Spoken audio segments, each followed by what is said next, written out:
son el fruto más bien como de una reflexión que nace pues del conocimiento que uno ha logrado de pronto tener del apóstol San Pablo, de las cartas paulinas, también fruto pues también de la poca experiencia que de pronto tengamos en la enseñanza de San Pablo y de la espiritualidad paulina, que es la propia de mi congregación, de mi carisma. Entonces, por eso nace de todo esto, no es tanto consulta, digamos, tan exhaustiva de otros autores o un ejercicio, digamos, de mucha investigación bibliográfica, es más bien una teología sencilla, como lo estábamos diciendo hace un rato, de reflexión, fruto de la propia experiencia y del conocimiento también que se tiene, obviamente, del apóstol San Pablo. Entonces, sin más premisas ni preámbulos, vamos a irnos adentrando al tema maravilloso del discernimiento espiritual en San Pablo.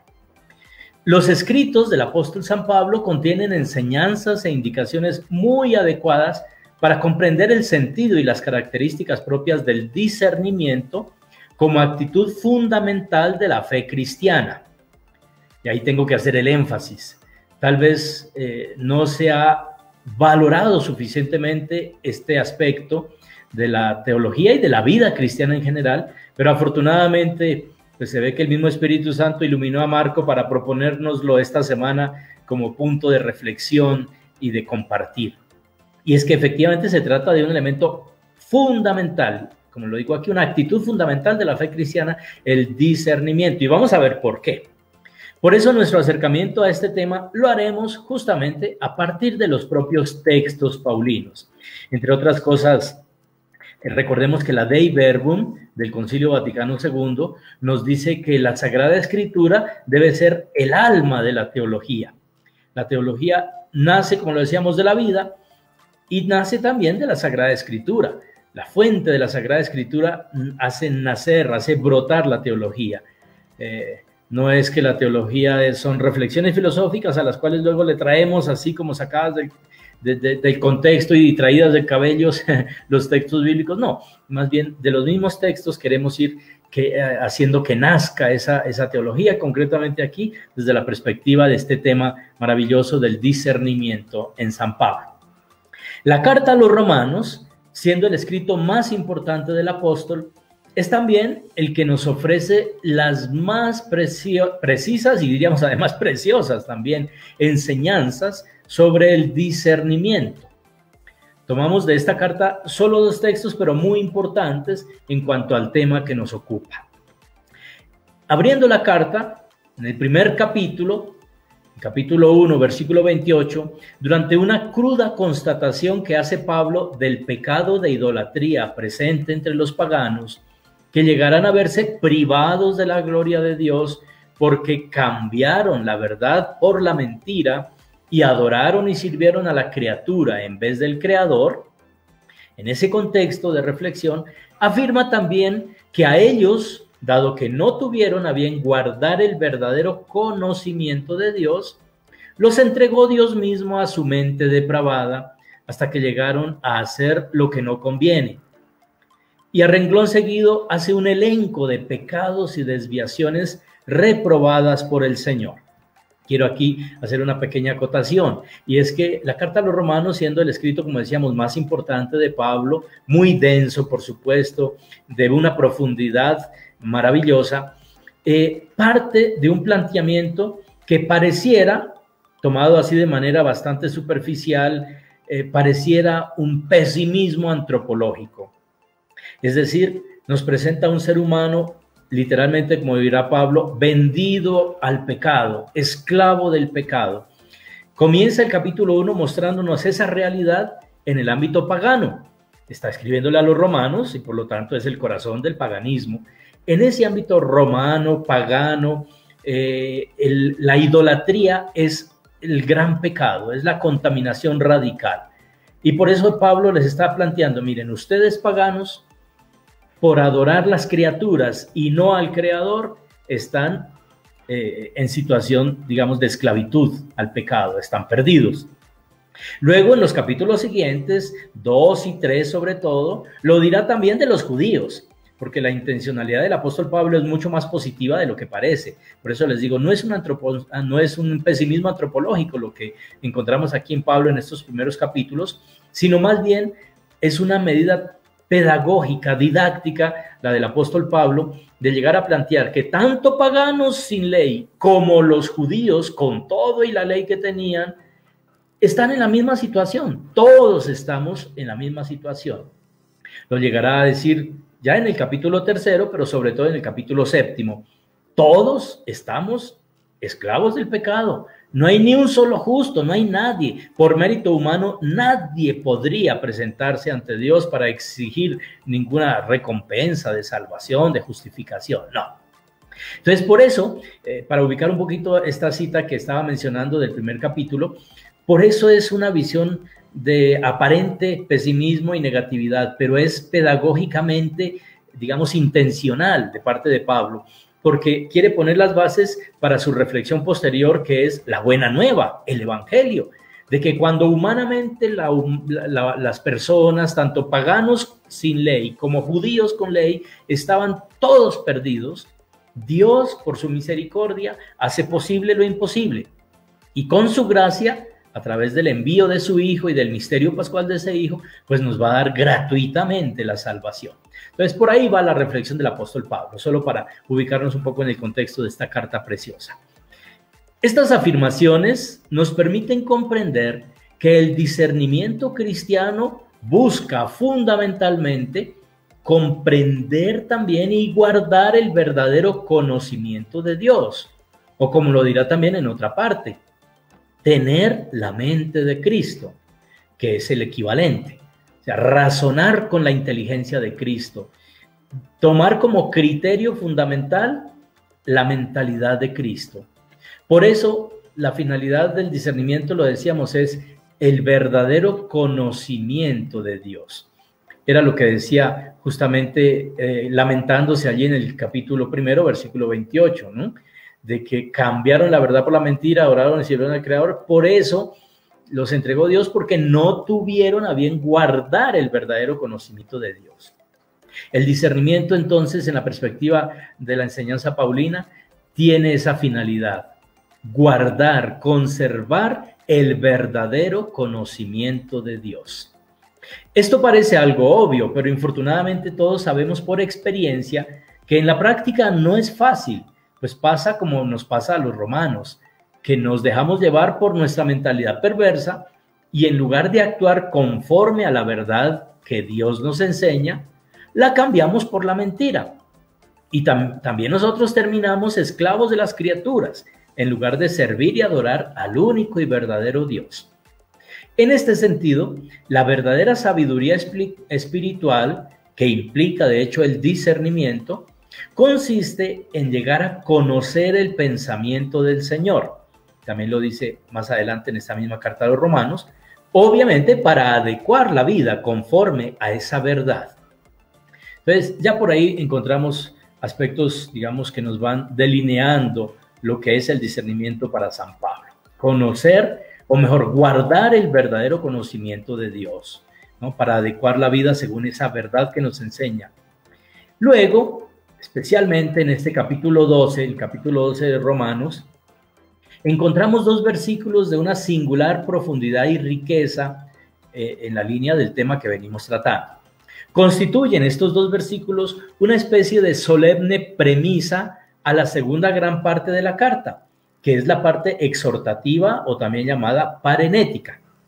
Entonces también aquí una pequeña acotación, un pequeño paréntesis.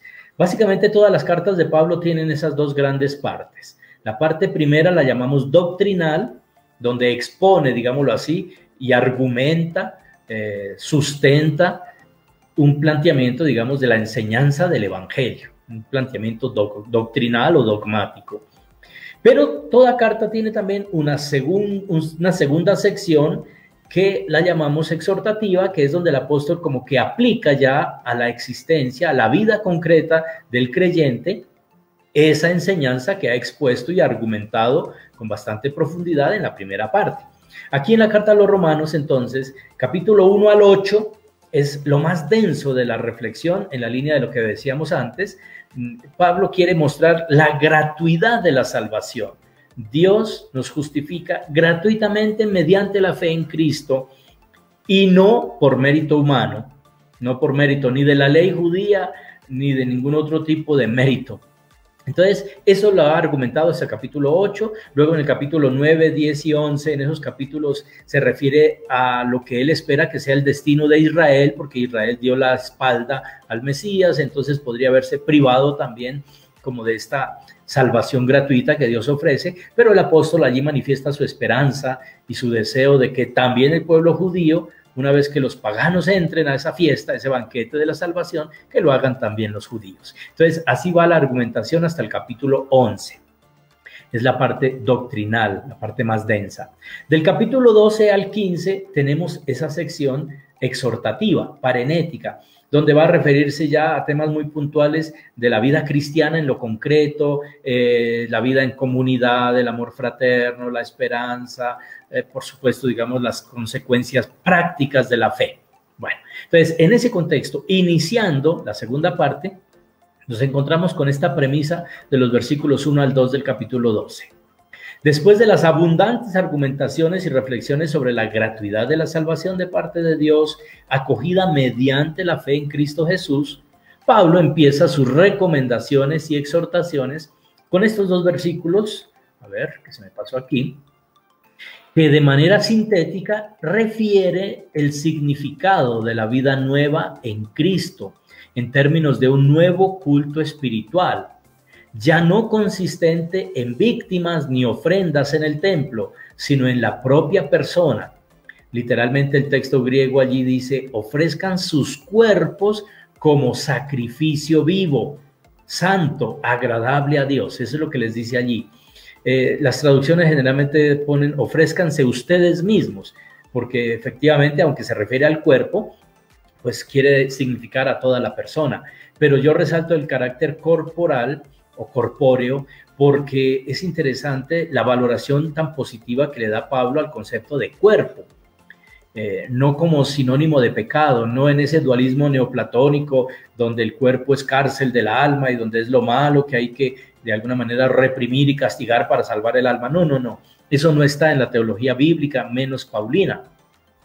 Por eso aquí enfatizo la referencia al cuerpo, porque dice Pablo, ofrezcan sus cuerpos como un sacrificio vivo o como una ofrenda viva, como una hostia viva, también a veces lo traducen así, agradable a Dios, santa. Entonces, eso es lo que les está recomendando allí el apóstol, que los creyentes, a la luz de la enseñanza de la justificación gratuita, puedan ellos integralmente, incluso corporalmente, transformarse en una víctima viviente, santa y agradable a Dios. Y lo que viene nos va explicando mejor el tema, mediante un proceso de transformación que implica la verdadera conversión, porque les dice, dejándose transformar por la renovación de su mente o mentalidad.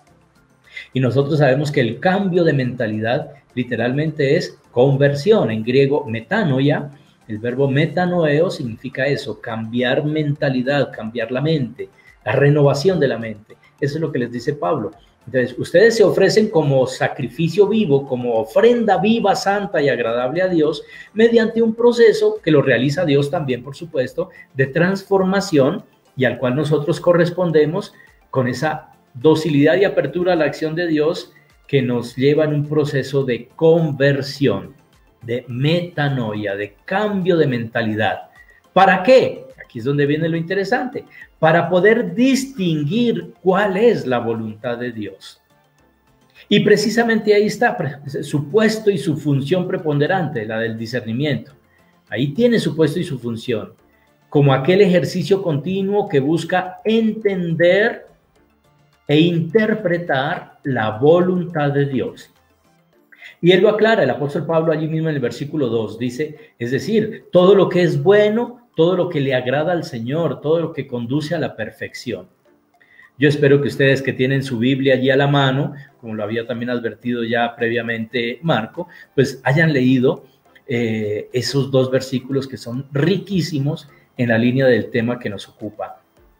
Entonces, ofrézcanse ustedes mismos, incluso corporalmente, ofrézcanse como víctimas vivas, santas, agradables a Dios, ¿Cómo? Mediante un proceso de transformación que implica conversión, cambio de mentalidad. ¿Para qué? Para que puedan comprender, para que puedan conocer, interpretar la voluntad de Dios. ¿Y cuál es la voluntad de Dios? Esto es lo que precisamente vamos a decir ahorita. Esta enseñanza paulina nos permite comprender que la finalidad última de todo ejercicio de discernimiento es llegar a conocer la voluntad de Dios. Obviamente, no solo para entenderla, sino ante todo para poderla llevar a la práctica y adecuar la vida entera a ese querer de Dios y su diseño de salvación para toda la humanidad. San Pablo en estos versículos ubica el discernimiento en el contexto de un itinerario, de conversión, metanoia, que es cuanto exige la vida nueva de los redimidos en el misterio pascual de Cristo. Esa vida nueva es la vida guiada por las orientaciones o mociones, si queremos llamarlas también, del Espíritu Santo, para poder realizar el ideal cristiano de ser auténticos hijos de Dios, por gracia del Señor y no por mérito humano, porque es todo el tema de fondo, digamos, de las reflexiones del apóstol Pablo, ¿no? Que llegamos a podernos presentar justos, llegamos a ser justificados, no por mérito humano, es por gracia de Dios. Por eso también esa renovación de la mente, esa transformación radical, la realiza es Dios en nosotros. Nosotros secundamos la acción de Dios, nosotros correspondemos a la acción de Dios, abrimos el corazón a su acción, pero es Él quien realiza eso en nosotros. ¿Nosotros qué damos o qué ponemos? Pues precisamente el discernimiento. Esa es nuestra respuesta, es estar abiertos a interpretar esa voluntad de Dios, a conocerla y a poderla vivir. Esa es la tarea humana frente a la acción divina que nos transforma radicalmente y que nos quiere hacer posible, digamos, que nos convirtamos también en un sacrificio vivo o una ofrenda viva. Porque el concepto de sacrificio nosotros lo vinculamos demasiado ya como a dolor y sufrimiento, pero en realidad es un término muy bonito, valga la pena decirlo aquí, porque sacrificio literalmente en latín significaría sacrum facere, o sea, hacer sagrado algo. Es equivalente a dedicar a Dios, a consagrar, a santificar, que es bueno de paso tenerlo en cuenta. Cuando hablamos de sacrificio, en primer momento no estamos hablando de dolor, de muerte, de sufrimiento, no. El concepto sacrificio equivalente a consagración, equivalente a santificación, a dedicación para el servicio exclusivo de Dios.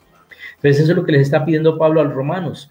Ustedes conságrense radicalmente a Dios como una hostia viva, como una ofrenda pura y agradable a Él, mediante esto que ya hemos dicho.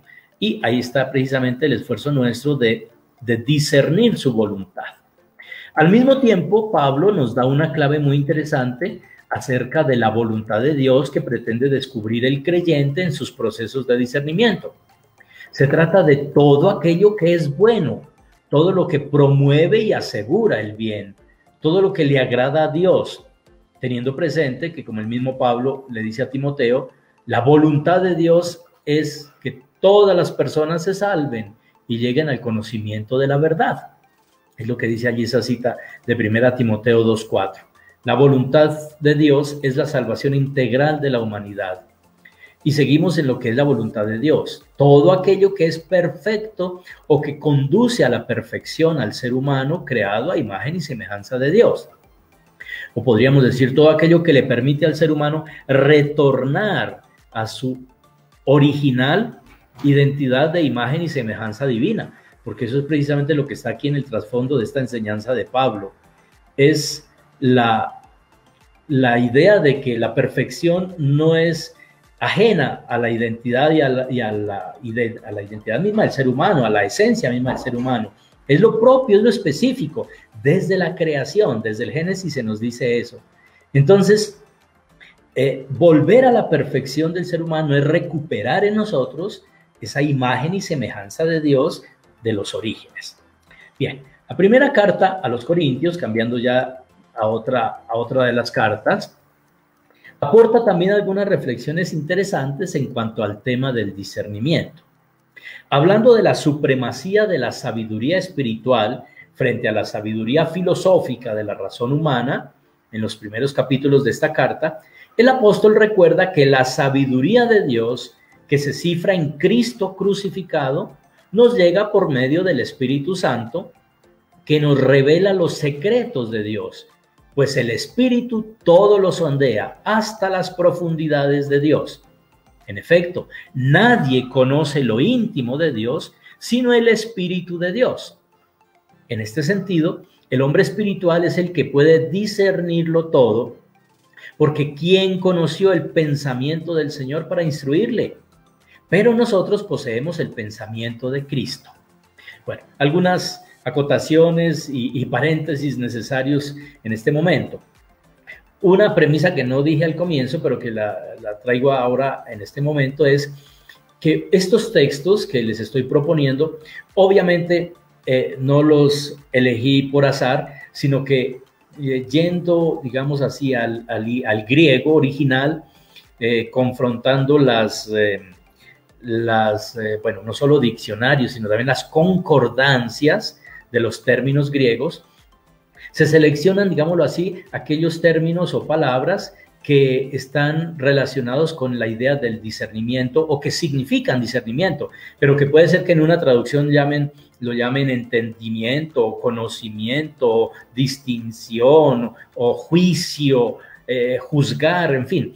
Pueden darse diversas interpretaciones y traducciones, pero hacen parte de lo que en términos técnicos de la exégesis se llama un campo semántico, un campo semántico. Entonces, el ejercicio previo a estas reflexiones, no se los había dicho, de parte mía, pues fue buscar ese campo semántico de términos en San Pablo que desde el original griego remiten al concepto de discernimiento, aunque literalmente o en las traducciones no esté expresado de esa manera, ¿no? Era una advertencia o premisa importante de hacer para que sepan también cómo se hizo este pequeño ejercicio de reflexión.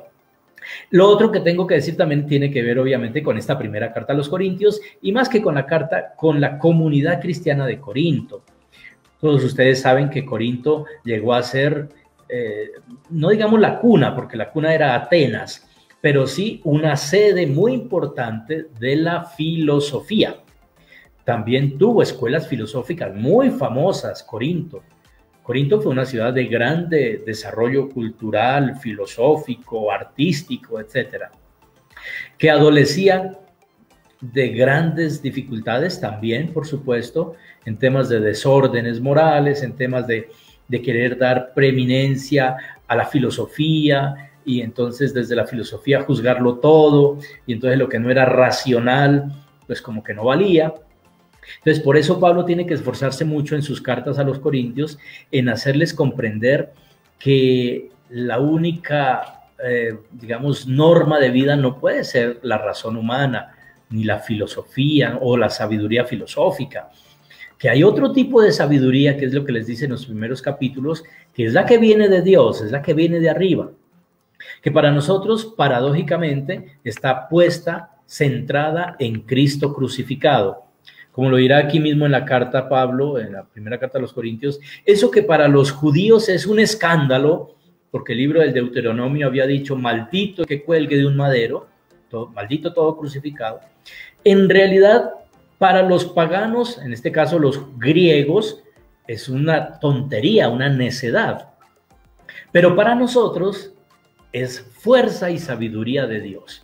Ese crucificado, escándalo de los judíos, tontería o necedad para los griegos, para los filósofos, para nosotros, en cambio, es la fuente de la verdadera sabiduría y de la fuerza también que Dios nos da. Entonces, para ubicar un poco en el contexto del por qué Pablo contrapone un poco aquí la sabiduría filosófica con la sabiduría espiritual, porque es que los corintios estaban imbuidos de tanta filosofía y de escuelas filosóficas que le daban excesiva preeminencia, prioridad a lo racional frente, en este caso, por ejemplo, a lo espiritual, que no por ser espiritual deja de ser racional o deja al menos de tener una base racional. Bien, en ese contexto es que estamos diciendo que el espíritu lo sondea todo hasta las profundidades de Dios, Nadie conoce lo íntimo de Dios sino el Espíritu de Dios. Y en ese sentido es que solo el hombre espiritual, que como decíamos también lo es racional, ni más faltaba, es el que puede discernirlo todo. ¿Quién conoció el pensamiento del Señor para instruirle? Nosotros que tenemos el pensamiento de Cristo, sería la respuesta. Eso en cuanto a la primera, digamos, referencia a la primera carta a los Corintios, ¿no? Entre los capítulos 12 al 14 de esta primera carta, la misma carta primera a los Corintios, San Pablo nos ofrece una preciosa catequesis sobre los carismas en el marco de la enseñanza eclesiológica paulina, que a partir del símil o comparación del cuerpo, nos recuerda que lo específico de la iglesia es la unidad en la diversidad. Dicho sea de paso que el capítulo 12 de esta primera carta a los Corintios se corresponde muy bien con el capítulo 12 de la carta a los Romanos. Curiosamente, es el mismo número en las dos cartas el que desarrolla el tema de la iglesia como un cuerpo. Y ahí toma la comparación y dice pues que así como el cuerpo es uno, pero tiene muchos miembros, así la iglesia es una, pero tiene muchos carismas, dones, funciones, etc. En ese contexto, entonces, más amplio aún, no solo de la iglesia, sino de los carismas, vamos a encontrar algo muy interesante, que es, en 12:10, Pablo menciona, en 1 Corintios 12:10, menciona dentro del elenco jerarquizado de los carismas, el del discernimiento de espíritus.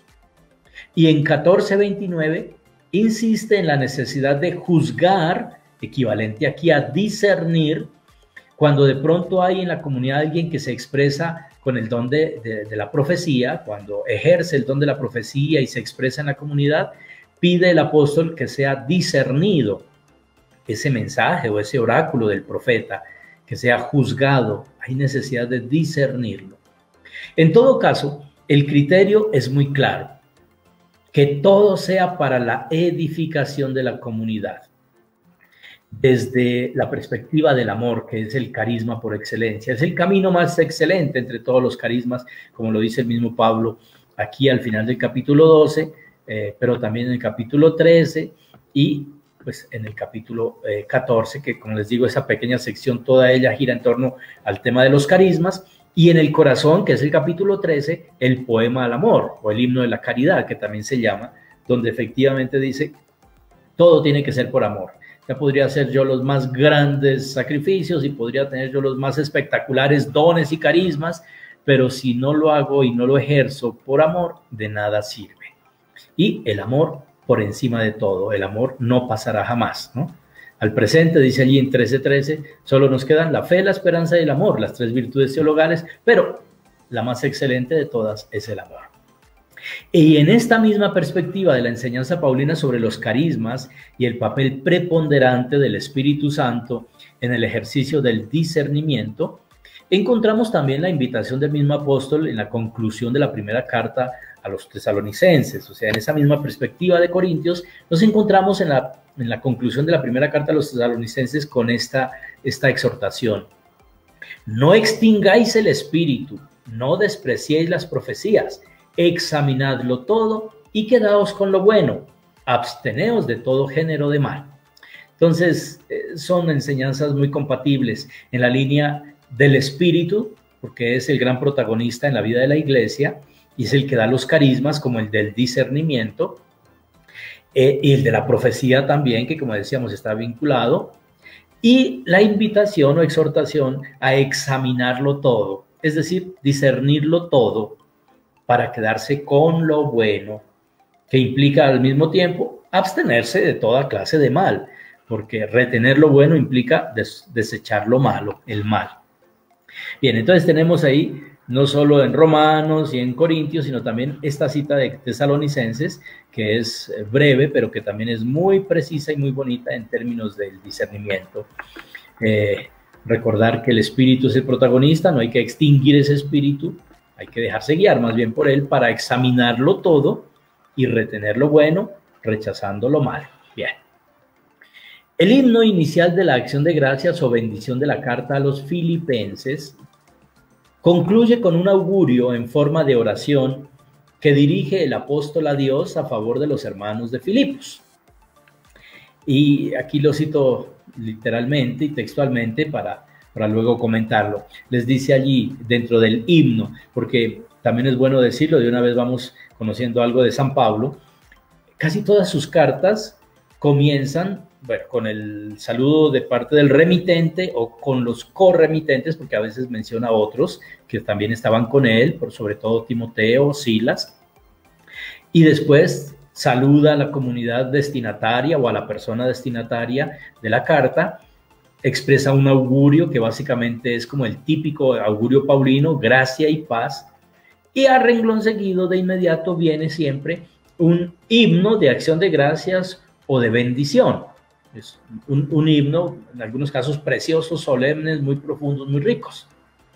Bueno, pues también en ese contexto, y vamos a encontrarlo también en varias cartas, en la de los filipenses, en ese himno inicial de acción de gracias, les dice lo siguiente: y lo que pido en mi oración es que vuestro amor siga creciendo cada vez más en conocimiento perfecto y en todo discernimiento, de modo que sepáis aquilatarlo mejor, a fin de que os mantengáis sin tacha y sin tropiezo hasta el día de Cristo, colmados de los frutos de justicia que vienen por Jesucristo para gloria y alabanza de Dios.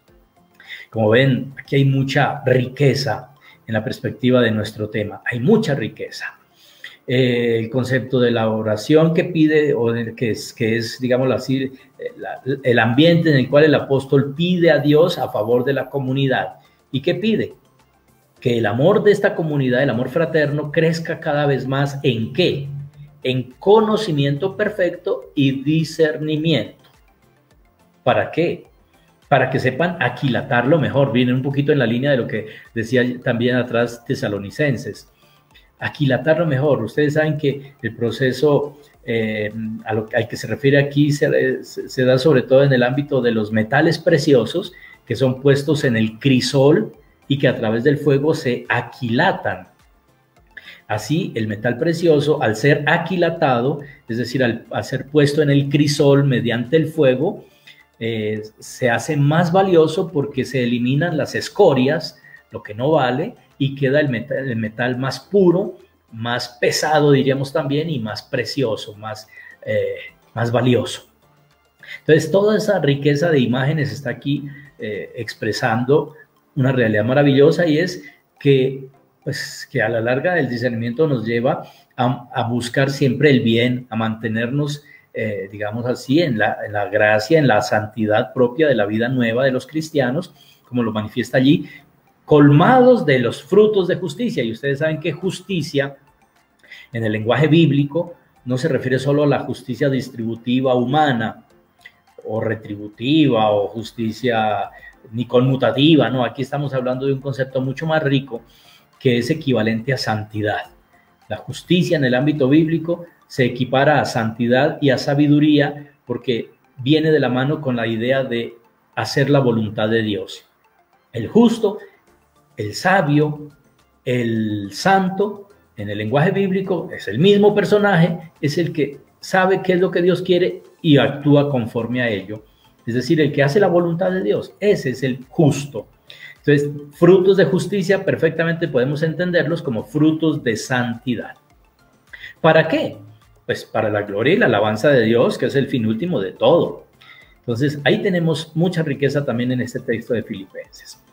De este texto podemos extraer interesantes conclusiones y reflexiones acerca del discernimiento. Ante todo, se trata de una expresión del amor cristiano que permite sopesar y dar más valor a lo mejor, ¿no? Como les decía, eso está expresado en la idea del aquilatar. Es decir, a todo lo que es óptimo dentro de lo bueno. Captar el grado de bondad de los diversos valores es uno de los frutos del discernimiento.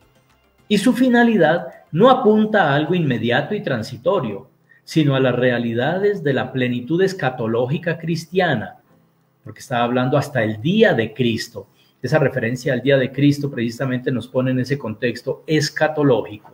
Entonces, no se queda en algo inmediato, apunta a las realidades de la plenitud escatológica cristiana, pues busca que el creyente viva serena e irreprochablemente en la esperanza del día de Cristo. El valor práctico del discernimiento se demuestra en frutos concretos de justicia, es decir, decíamos hace un rato, frutos de santidad. Y la meta última de todo es la gloria de Dios, para gloria y alabanza de Dios. Y esa misma carta, un poco más adelante, contiene una exhortación particularmente elocuente. Les dice Pablo a los filipenses: por lo demás, hermanos, todo cuanto hay de verdadero, de noble, de justo, de puro, de amable, de honorable, todo cuanto sea virtud y cosa digna de elogio, todo eso tenedlo en cuenta. Todo cuanto habéis aprendido y recibido y oído y visto en mí, ponedlo por obra, y el Dios de la paz estará con vosotros. El discernimiento espiritual se orienta a escrutar la compleja realidad que nos circunda, de modo que se pueda distinguir y encontrar en ella todo valor y virtud que nos sea de provecho para perseverar en el camino del bien y de la santidad cristiana. Fíjense que ahí el amplio mundo, digamos, el horizonte que nos presenta Pablo es enorme, es grandísimo. Les está diciendo Pablo a los filipenses y a nosotros, por supuesto, ensanchen el corazón, ensanchen la perspectiva. Miren todo lo que hay de verdadero, de noble, de justo, de puro, de amable, de hermoso, de honorable, todo lo que sea virtud, digno de elogio, esté donde esté. Miren qué perspectiva tan bonita de apertura y de inclusión, podríamos decirlo en términos un poco más modernos, ¿no? La vida cristiana no puede cerrarse. La perspectiva del cristiano no puede ser restringida ni restrictiva, no puede ser excluyente, no puede decir, no, es que la virtud y el bien está solo en mi grupo, solo en mi religión, solo en mi credo. No. Y aquí Pablo les está diciendo a los filipenses, miren que la bondad está en todas partes. Hay mucho de verdadero, de noble, de justo, de puro, en muchas otras realidades aún distintas de las nuestras, de nuestro camino de fe o de nuestra identidad, en fin. Entonces, aquí hay una perspectiva universal maravillosa que Pablo quiere enseñar. Pero para ello se requiere, por supuesto, y eso sí es lo importante, el discernimiento. Justamente es el discernimiento espiritual el que nos lleva a encontrar ese bien, esa bondad que hay en todas partes o en las diversas realidades. Un poco el Concilio Vaticano II lo expresaba de otra manera, con una muy bonita forma de decirlo, cuando decía que hay que saber distinguir las semillas del verbo que están presentes en otras realidades, ¿no? Ajenas, digamos, a nuestra propia Iglesia Católica. Hay muchas semillas del verbo dispersas que son como el fermento del reino de Dios. Y el reino de Dios, por supuesto, es mucho más amplio que el concepto Iglesia cristiana, católica, etc. Bien, entonces, solo para manifestar un poquito esa apertura maravillosa de horizontes que nos presenta aquí Pablo en Filipenses. Si los creyentes cultivamos el hábito del discernimiento que nos lleva a sintonizar con la voluntad de Dios, en la medida en que nos permite entender lo aprendido del Evangelio de Cristo para ponerlo en práctica, entonces se hará realidad que el Dios de la paz esté con nosotros, porque es lo que dice Pablo, ¿no? Y entonces, si ustedes practican esto, el Dios de la paz estará con ustedes. Y a su vez, agrega también allí Pablo, bueno, lo había dicho un poquito antes más bien, la paz de Dios que supera todo conocimiento, custodiará nuestros corazones y nuestros pensamientos en Cristo Jesús. Fíjense, la referencia al corazón y al pensamiento y del conocimiento, todo esto está en la línea del discernimiento. El discernimiento es un ejercicio en esta línea de conocer, de escrutar el corazón y de adecuar los pensamientos o formar los pensamientos, educar el pensamiento en la perspectiva de descubrir la voluntad de Dios. Bien. También en la carta a los Colosenses encontramos referencias importantes en cuanto a la práctica del discernimiento y su utilidad en el camino de fe y de santidad. La santidad cristiana de todo bautizado. En la acción de gracias inicial de esta carta, recordemos que lo había dicho que todas las cartas tienen siempre un himno de bendición o de acción de gracias, de alabanza al comienzo. En la de la carta a los Colosenses, allí San Pablo, a nombre suyo y de Timoteo, que es corremitente, o sea, que está con él cuando escribe la carta y por eso lo menciona como un coautor, diríamos, de la carta. Allí dice Pablo a sus destinatarios: por eso tampoco dejamos de rogar por vosotros desde el día que lo oímos y de pedir que lleguéis al pleno conocimiento de su voluntad, con toda sabiduría e inteligencia espiritual, para que vivamos de una manera digna del Señor, agradándole en todo, fructificando en toda obra buena y creciendo en el conocimiento de Dios. Nuevamente nos encontramos aquí con ideas ya presentes en las anteriores cartas mencionadas. La relación que existe entre el discernimiento y la sabiduría espiritual. Esa es una de las ideas. Luego, la capacidad de conocer e interpretar cuál es la voluntad de Dios. Y también la otra, para adecuar las actitudes y toda la vida conforme a dicha voluntad divina. Son ideas recurrentes en estos textos. Y los frutos prácticos y concretos del discernimiento en términos de frutos de bondad y santidad, o toda clase de obra buena, como lo dice también allí, haciendo siempre aquello que agrada al Señor. Un poco más adelante, el apóstol dirige una serie de recomendaciones y exhortaciones a sus hermanos de Colosas, entre las cuales destacamos la siguiente. Les dice: despojaos del hombre viejo con sus obras y revestíos del hombre nuevo, que se va renovando hasta alcanzar un conocimiento perfecto, según la imagen de su Creador. La referencia a Dios como Creador nos consiente interpretar este texto a la luz de los relatos de la creación, sobre todo Génesis 1:27, cuando nos dice que creó, varón y mujer los creó, a imagen y semejanza suya los creó. De modo que la vida nueva que implica la fe cristiana se entiende ante todo como una nueva creación, mediante la acción continua de Dios en el creyente, que lo va transformando y renovando para que pueda volver a reproducir la original imagen y semejanza de Dios. Ya lo habíamos dicho a propósito de Romanos también, ¿no? En ese proceso de recreación, entendido aquí como revestirse del hombre nuevo, a imagen de Cristo, por supuesto, el discernimiento ayuda especialmente en la medida en que permite llegar a alcanzar el verdadero conocimiento que viene de Dios. Eso es lo que hace el discernimiento, ayudarnos a alcanzar el conocimiento perfecto, ¿no? El que viene de Dios según la imagen del Creador. Bien, el himno de bendición con el que se inicia, pasamos a la otra carta, la de los Efesios. Fíjense que ya hemos mostrado en 3 cartas, la idea del discernimiento está presente en el himno de apertura, de acción de gracias o de bendición. También en Efesios, entonces, en ese himno de acción de gracias o bendición, después de los acostumbrados saludos y augurios, al desarrollar el tema del plan divino de la salvación, constata la acción misericordiosa de Dios, que ha prodigado sobre nosotros la riqueza de su gracia, en toda sabiduría e inteligencia, dándonos a conocer el misterio de su voluntad. Y a renglón seguido especifica el contenido de dicha voluntad, o también llamado el benévolo designio, desde la perspectiva del señorío universal de Cristo y la recapitulación de todas las cosas en él, para hacer nosotros alabanza de su gloria. En ese contexto se inscribe la función e importancia del discernimiento, pues el gran desafío es llegar a descubrir y vivir la voluntad de Dios, y para ello nos ha dado las arras del Espíritu. El término griego que usa Pablo en varias partes, ahí pongo las referencias en Efesios, en Corintios, en Romanos, es muy interesante porque es hasta parecido a la traducción castellana. El término griego es arrabon, las arras, arrabon, las arras del Espíritu, o sea que tenemos como los anticipos, la prenda anticipada, ¿no?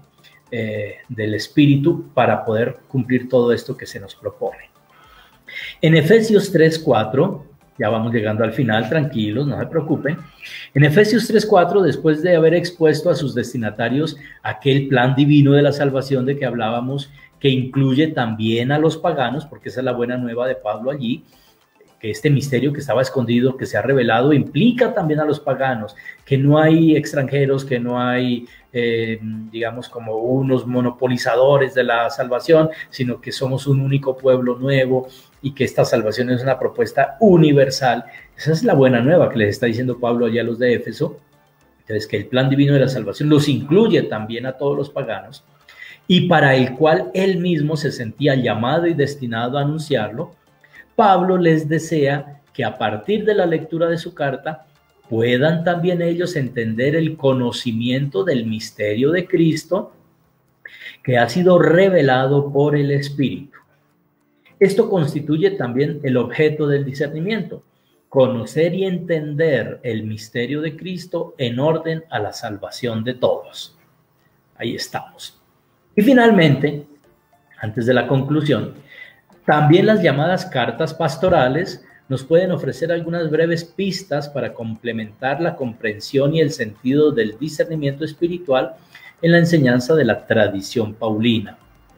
Dentro de varias exhortaciones que habría dirigido San Pablo a su fiel discípulo y colaborador Timoteo, en el segundo capítulo de la segunda carta, le recomienda entender el contenido de sus enseñanzas y asegura su convicción de que el mismo Señor les dará la capacidad, o le dará, a Timoteo, la capacidad de inteligencia en todo para comprender el evangelio cristiano que debe vivir y comunicar a sus hermanos que acompaña pastoralmente.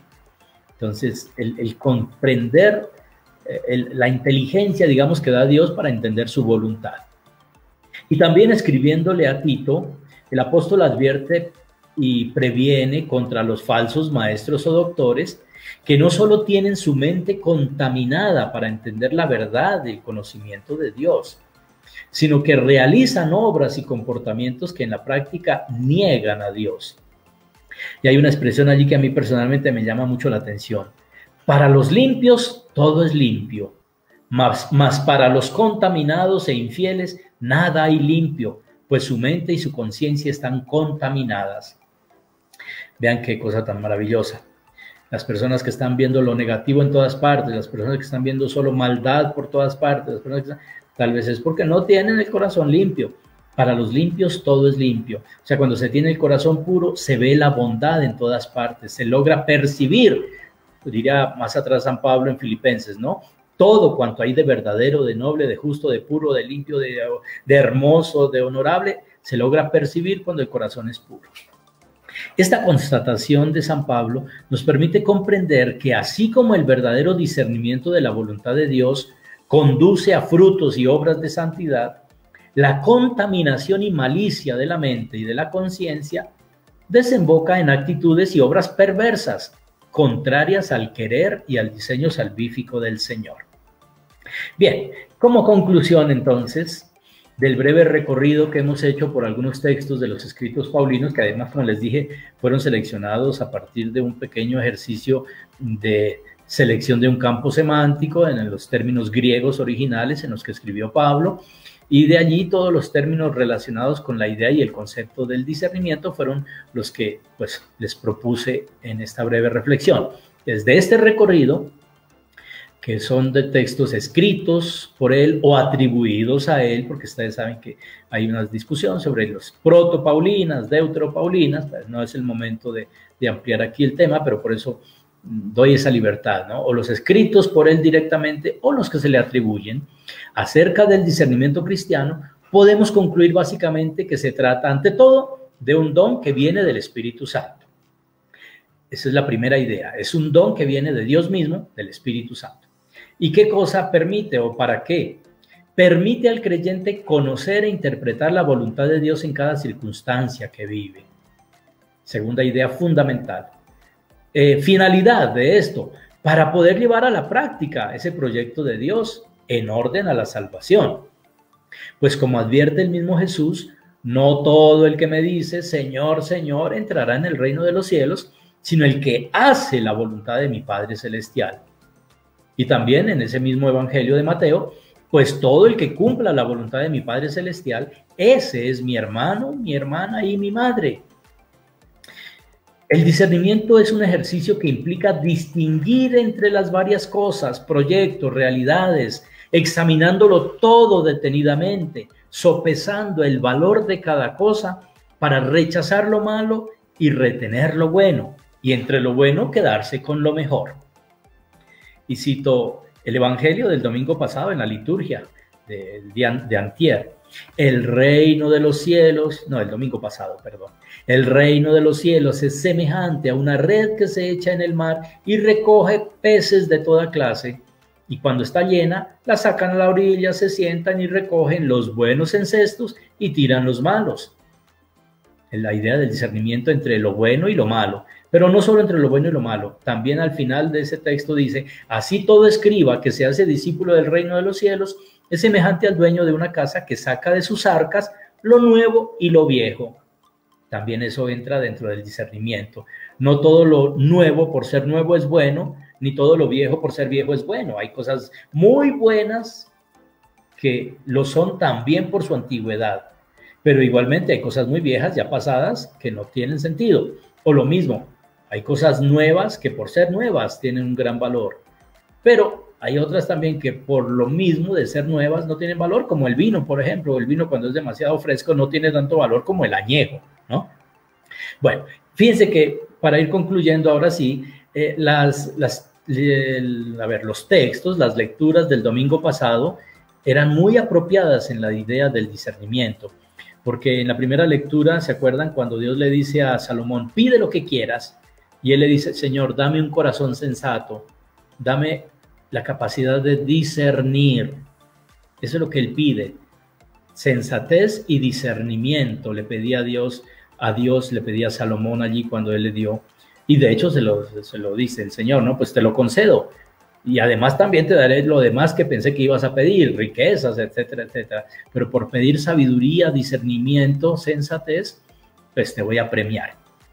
Y el Evangelio, que era la conclusión precisamente del capítulo 13, el Evangelio de Mateo capítulo 13, el discurso parabólico, que termina con la idea del discernimiento también, porque la sabiduría es de esa red que saca todos los peces, distinguir cuáles son los buenos para quedarnos con ellos y cuáles son los malos para devolverlos al lago o para tirarlos, ¿no? Y del arca de las cosas, ver el valor de las cosas buenas, nuevas que debemos conservar y de las cosas viejas que son también valiosas y hay que conservar, ¿no? Bueno, creo que Marco, con esto antes ya me he pasado un poquito más del tiempo previsto, pero ahora sí salgo de la presentación. A ver si lo logro porque eso. Bueno, querido. Dejar de, ¿dónde está para dejar de? Eso ya. Ahora sí, creo que ya me ven. Sí, sí, te vemos perfecto. Oye, muchísimas gracias por este abordaje. Les repito a las personas, he dejado ya el link en los comentarios de este video donde pueden descargarse el PDF que el padre Danilo nos ha propuesto para la reflexión justamente del discernimiento en San Pablo. Bueno, Pater, si te parece bien, entremos a un espacio bastante breve de preguntas por si hay alguna cosa que las personas quieran precisar. Yo tengo una pregunta particular de Pablo, justamente la junto con una pregunta de Hugo Topaz, que también nos escribe por aquí en los comentarios, y es, de pronto tiene tanto que ver con el discernimiento en Pablo, pero sí en cuanto al autor. ¿Qué sabemos? Que hay algunas cartas que se le atribuyen a Pablo que no son de Pablo. ¿Cuáles serían como para tener ese dato ahí anotado? Y bueno, ¿eso en qué diferencia la lectura de esas cartas en función de saber que son atribuidas a Pablo y que no son de Pablo? ¿Qué nos puedes decir de esto? Muy buena oportunidad para decir algo que a mí me gusta siempre resaltar, y es que los estudiosos con justas razones ponen en entredicho o cuestionan el origen propiamente paulino de algunas cartas, y a esas las llaman deuteropaulinas, mientras que a aquellas en las que hay consenso de que efectivamente fueron escritas por Pablo, no hay dudas, las llaman protopaulinas. Ahora bien, las protopaulinas son 7 cartas, a saber, Romanos, Primera y Segunda Corintios, Gálatas, Primera Tesalonicenses, Filipenses y Filemón. Esas 7 se les llaman protopaulinas. Pronto repito como para, ¿no? Entonces, Romanos, las 2 a los Corintios, Gálatas, Primera Tesalonicenses, Filipenses y Filemón. Las 6 restantes se llaman deuteropaulinas, entonces son Segunda Tesalonicenses, Colosenses, Efesios y las 3 cartas llamadas pastorales, las 2 a Timoteo y la carta a Tito. Y así tenemos las 13 cartas paulinas, más digamos, el agregado de Hebreos, que por muchos siglos se dijo que era carta de Pablo a los hebreos y que hoy está en crisis de identidad porque ni es carta, ni es de Pablo, ni es a los hebreos, pero que se asocia a la tradición paulina. Ahora bien, aunque hay dudas y se ponen esas distinciones, yo personalmente defiendo el valor de las deuteropaulinas, indistintamente de que se pueda también llegar a demostrar que fueron de Pablo, porque es también probable hacerlo. Si es cierto que hay dudas y razones también para dudar, pero también hay mucha riqueza de por medio que perfectamente se podría llegar a demostrar que es de Pablo. Pero aún en el caso de que no fueran de Pablo, sino algún discípulo suyo en época posterior, representa la tradición paulina y por eso no están en desventaja, diríamos nosotros. Uh-huh. Y yo sí, en eso tengo a veces un poquito de conflicto, entre comillas, con algunos, a ver cómo llamarlos, colegas míos biblistas, ¿no? Que cuando hablan de Pablo solo se refieren a las 7 protopaulinas. Sí, por supuesto que son las 7 cartas fundamentales y yo les doy todo el valor que tienen, pero no despreciemos las otras, porque hay unas riquezas tan grandes que se perdería mucho de la tradición paulina. La tradición paulina no se puede limitar solo a lo que él directamente escribió. Hay muchas otras riquezas que se pueden apreciar en el contexto, ¿no?, de la tradición. Bueno, muy bien, muy bien, muy bien. Muchísimas gracias, Pater, por esa precisión interesante. Bueno, adentrémonos a algunas preguntas que por aquí han propuesto a partir de tu reflexión. Samantha, por ejemplo, pregunta: sabemos que Pablo era fariseo, en alguna de sus cartas mezcla este discernimiento junto con la enseñanza de Jesús. Digamos que el hecho de ser fariseo le sirvió muchísimo a Pablo en la medida en que, como buen fariseo y además rabino o rabí, ¿no?, maestro que se había formado, sabe argumentar. Aplica las leyes de la retórica, pero también de la argumentación rabínica. Entonces, todo eso a él le sirve. El conocimiento tan maravilloso que había tenido de la ley le sirve para argumentar, pero en la perspectiva ya cristiana.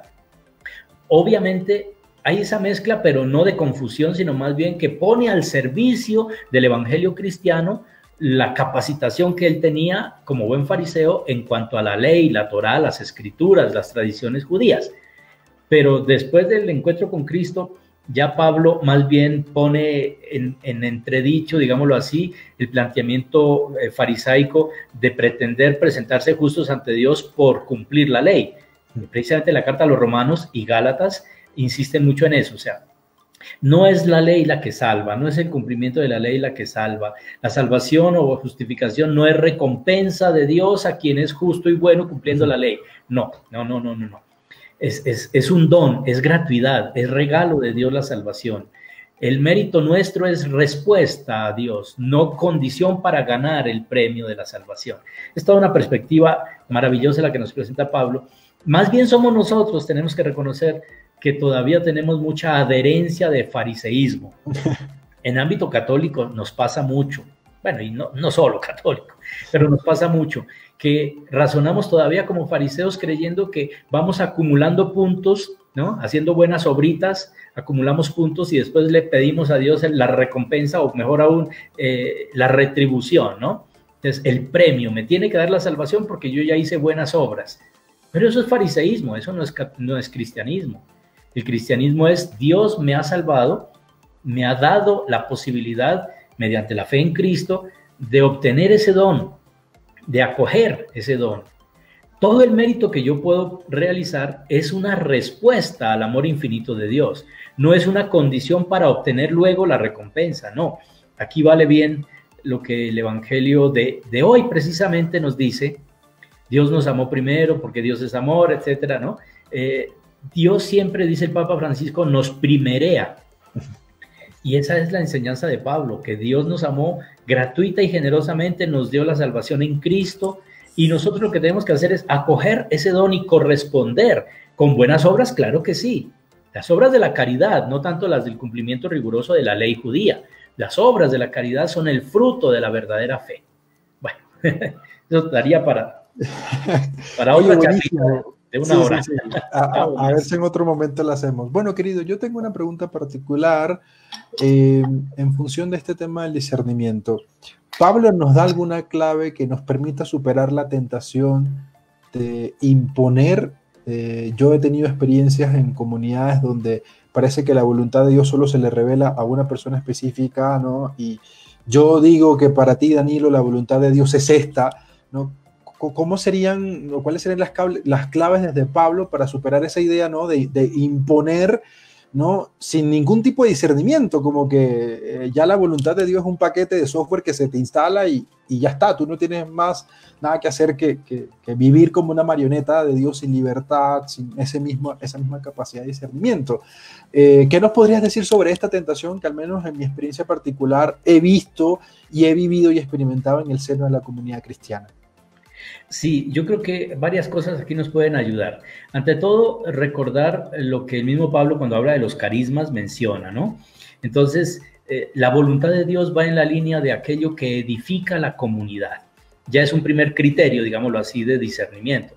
O sea que si yo creo que la voluntad de Dios es que yo me enriquezca así otro se esté muriendo de hambre, ya estamos mal, porque esa no puede ser la voluntad de Dios. La voluntad de Dios tiene que siempre ir en función de construir, de edificar la comunidad, por una parte.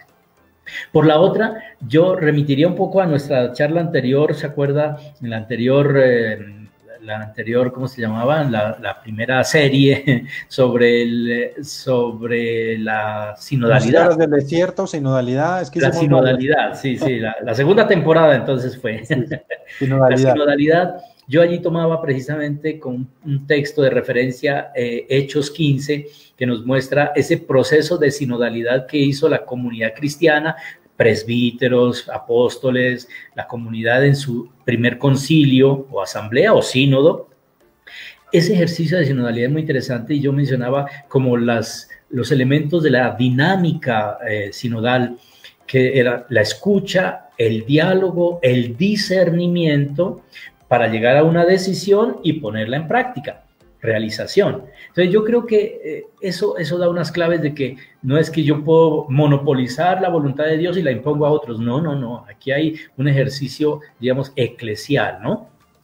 Por supuesto que dentro de la comunidad alguien puede estar muy bien iluminado por Dios y puede haber tenido una revelación especial, pero eso también necesita, digamos, como la confrontación en la comunidad, el intercambio de ideas, la escucha, el diálogo, ¿no? Entonces, el discernimiento no es un ejercicio de monopolio mío o de una persona, no, es un ejercicio eclesial. El discernimiento se hace a nivel de la comunidad también. Y la decisión se toma como fruto de todo ese proceso de escucha, de diálogo, de discernimiento compartido. Entonces yo creo que si seguimos esas claves, estaríamos, digamos, entre comillas, vacunados contra esa forma de imposiciones verticalistas, ¿no? Que lastimosamente a veces se dan. Muy bien, muy bien. Bueno, si hay alguna otra pregunta de parte de quienes están acompañándonos en este espacio, es bienvenida. Yo, si no hay ninguna otra pregunta por ahí que quede en el tintero, quisiera cerrar con esta pregunta porque me llamó poderosamente la atención que tú hablaras de esta mirada amplia, de este horizonte amplio que Pablo propone, a diferencia de lo que yo muchas veces he escuchado cuando se interpreta la teología de Pablo, que era, mejor dicho, un tipo súper cerrado y tal y tal y tal. Veo en esta perspectiva, ¿no? Justamente, perspectiva, horizonte amplio. En ese discernimiento que Pablo hace, parece que presenta justamente la relación con este Dios de Jesús de esta manera amplia y que la comunidad cristiana también crezca en esa perspectiva. ¿Qué crees que nos estaría diciendo Pablo hoy en función de esto, ¿no? ¿Cuáles crees tú que serían las tareas particulares para la comunidad, para la iglesia en general también, de esta apertura de la que tú hablas, ¿no? Por ahí el Papa Francisco a veces ha dicho que hay que abrir las puertas de la iglesia no para que la gente entre, sino para que Jesús salga. Bueno, un poco por ahí va. ¿Qué piensas tú? Sí, yo creo, precisamente estaba por citar también el Papa Francisco, porque es que me parece que es uno de los que mejor, digamos, ha interpretado esta apertura de la que estamos hablando. El Papa Francisco en días pasados fue por allá a visitar a la comunidad anglicana, a estrechar vínculos. Yo creo que eso, en la línea del ecumenismo, del diálogo interreligioso, eso es más o menos lo que estaba allí diciendo Pablo. Claro, también hay que decirlo que cada carta tiene su tonalidad y en algunas puede parecer más radical, pero es porque el ambiente o la realidad de las problemáticas que afrontaba esa comunidad requería, digamos, de parte de él esa actitud un poquito más firme. Por ejemplo, a los corintios, con ellos es bastante firme, o cuando a los gálatas los tiene que defender frente a la influencia de los judaizantes que quieren otra vez imponer las tradiciones judías, ahí también es muy firme. Pero en Filipenses, donde de pronto las cosas son desde otra perspectiva, mucho más serenas, porque los filipenses, digamos, están caminando bien ya en su fe, entonces, de alguna manera, la tonalidad también es diversa en esa carta. Los valores son los mismos, pero la manera de presentarlos según las circunstancias de las comunidades, en eso sí cambia el apóstol, ¿no? Entonces sí, es verdad, yo creo que en Filipenses es donde se puede dar el lujo, digámoslo así, de ser como más relajado, si podemos decirlo de esa manera, porque las circunstancias lo permitían. Entonces, por eso ahí da esa clave preciosa que me parece que es una riqueza de toda la iglesia, o sea, de no cerrarnos, de tener clara la identidad, sí, y eso, por ejemplo, en temas de ecumenismo y diálogo religioso es muy importante. O sea, cuando yo me siento a compartir y a dialogar con alguien distinto a mí, que tiene un credo distinto, una sensibilidad diversa, no es para llegar a una mezcla, una confusa mezcla de todo, no. Es más bien para compartir las riquezas diversas, pero valorando cada uno su propia identidad. O sea, yo como católico no voy a renunciar a mi fe católica para poder dialogar con un hermano de tradición luterana o anglicana, no. Yo voy como católico y con la riqueza que tengo como católico a sentarme a dialogar, a aprender de los otros, captar riquezas que ellos tienen, pero sin perder mi identidad, ¿no? Entonces yo creo que en esa línea, cuando Pablo dice, mire, todo cuanto hay de verdadero, de noble, de justo, de puro, de bello, de honorable, todo eso ténganlo en cuenta. Nos está diciendo, mire que la verdad no es monopolio nuestro, ni la virtud tampoco. En realidad, como decíamos, el concepto reino de Dios es mucho más amplio que el concepto iglesia católica o iglesia cristiana. El concepto reino de Dios incluye, yo creo que hasta ateos que actúan de buena fe, que actúan con recta conciencia. Y de cualquier otra denominación. Entonces, yo creo que cuando abrimos el horizonte hacia el concepto reino de Dios, estamos en la línea de lo que enseñaba Pablo, y que además eso es el Vaticano II también, y eso es el Papa Francisco, ¿no? O sea, el Vaticano II fue el que nos permitió volver a ese, casi diríamos, a ese criterio de que el reino de Dios es lo fundamental, y porque fue la causa de Jesús, y no tanto el de iglesia, ¿no? La iglesia está al servicio del reino de Dios, pero no agota el concepto del reino de Dios. Y nuestra perspectiva debe ser amplia a nivel del reino de Dios, más que de iglesia católica, apostólica y romana, ¿no? Oye, te agradezco, padre, porque al menos creo que en estos espacios de reflexión teológica es muy importante escuchar esto, primero de alguien que tiene experiencia desde el sacerdocio, desde el ministerio, y también alguien que se ha dedicado a estudiar la palabra. Y creo que este tema de decir que el reino de Dios es mucho más amplio que la iglesia, por ahí a algunos le explotará alguna neurona, pero es muy sensato decirlo. De hecho, alguien que tú y yo conocemos, el padre Alberto Parra, en alguna conversación con él me decía el tema de ser reinocéntricos, ¿no? O sea, es decir, como el reino es mucho más amplio que la categoría católico, que la categoría romano, o que incluso que la categoría seguidores de Jesús, nos permite el diálogo con otras denominaciones cristianas y con otras religiones, porque al final el reino de Dios lo que busca es justamente que el mundo sea como el sueño de Dios, ¿no? Fraterno, ¿no? El compartir, el amor, en fin, todas esas características que Jesús también lleva a la vida. Y al mismo tiempo, perdón una cosita, y que esto no implica que despreciemos el valor de lo nuestro, como decía, al contrario, cuando pensamos en función del reino de Dios, valoramos más nuestra propia identidad y las riquezas que tenemos en nuestra propia fe. Sí, de acuerdo contigo. De hecho, también pensaba en este otro punto que tú mencionabas del Papa Francisco. Algunos numerales de lo que él ha escrito en sus exhortaciones son verdaderamente escandalosos para algunos, diría yo, porque llega a decir que hay signos de santidad fuera de la iglesia. O sea, que hay muchos santos que no han sido canonizados porque no estaban dentro de la iglesia, pero que son signo visible de la presencia de Dios, ¿no? Que el Espíritu se mueve fuera de la iglesia, también lo he dicho, ¿no? Las semillas del verbo del Vaticano II, ¿no? Por supuesto. De acuerdo contigo. Creo que eso, a mí por lo menos en este momento me da muchísima alegría escucharlo de tu parte, muchísima paz, y además también en este momento de pandemia donde nos ha permitido también repensar muchas cosas, descubrir que esto que decías, ¿no? La iglesia está a servicio del reino, ¿no? Como aquel título del famoso libro de Ignacio Ellacuría, ¿no? La conversión de la iglesia al reino de Dios. que eso por ahí sea el camino. Bueno, querido, no sé si quieras dar... Perdón, la última ideita, porque es que ¿quién le manda a picarme la lengua, no? Dale, dale. El concepto tan bonito que tiene el Papa Francisco, que además está también ya, digamos, en Aparecida, en el documento de Aparecida, y que lo ha retomado el Papa Francisco mucho en Evangelii Gaudium, en varias de sus catequesis, acerca de la misión. Desde todo este discurso que venimos comentando, se entiende mejor el sentido de misión, como dice el Papa Francisco. Nosotros no creemos y no aceptamos un concepto de misión como proselitismo, no. Para nosotros la misión es irradiación y atracción, o sea, en la línea del testimonio. Eso tiene que ser para nosotros la misión, no tanto ir a convencer a otros de que están equivocados y si no se convierten a mi fe se van a condenar, o ir a presionarlos, a obligarlos a que se hagan de mi iglesia. No, la verdadera misión es irradiar el gozo de mi fe, es testimoniar la riqueza de lo que llevo dentro. Entonces, esa irradiación es lo que atrae, ¿no? Y esa es la verdadera misión, ¿no? Oye, te agradezco estas puntualizaciones y este último espacio de preguntas y de diálogo. No sé si tú quieras hacer alguna precisión más, alguna cosa más que quieras compartir con nosotros. Y de verdad, Pater, muchísimas gracias. Siempre agradezco tenerte cercano, ser un maestro de la vida para mí y para tantos otros que comparten este espacio de Teología en Casa. Así que si quieres decir alguna cosa, tu saludo de despedida, y con eso cerramos este episodio del discernimiento en San Pablo.